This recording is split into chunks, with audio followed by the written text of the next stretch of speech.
आणि एक शाब्दिक लढाई किंवा राजकीय युद्ध गेल्या काही दिवसांमध्ये सातत्याने आपण बघतोय ते म्हणजे गणेश नाईक आणि एकनाथ शिंदे या दोन दिग्गज नेत्यांमधलं.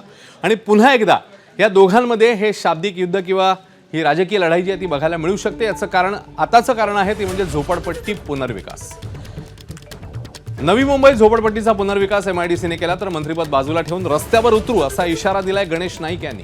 झोपडपट्ट्यांच्या पुनर्विकासाचं टेंडर काढून पैसे खाण्याचा कट असल्याचा गंभीर आरोप गणेश नाईकांनी अप्रत्यक्षपणे शिवसेनेवर केला. शिवसेनेचे उदय सामंत उद्योगमंत्री आहेत, त्यामुळे गणेश नाईकांनी पुन्हा एकदा शिवसेनेला टार्गेट केलंय. एकीकडे सरकार राज्यातल्या अनधिकृत बांधकामांना कायम करत असतानाच दुसरीकडे झोपडपट्ट्यांवर मात्र अन्याय होतोय असा आरोपही नाईकांनी केलाय. पराग सोमन नावाचे सीओची नेमणूक झाली होती. त्यावेळेला मी माननीय मुख्यमंत्री उपमुख्यमंत्री होते. त्यावेळेला गृहनिर्माण सचिव त्यांना रात्री 10 वाजता फोन करून माननीय मुख्यमंत्र्यांनी सांगितले की SRD2 नवी मुंबईच्या बाहेर ती बाहेर झाली होती. आता तर कर केलेला आहे. कर म्हणजे ते कॉन्ट्रॅक्टर शोधतात, हे होऊ देणार नाही आम्ही.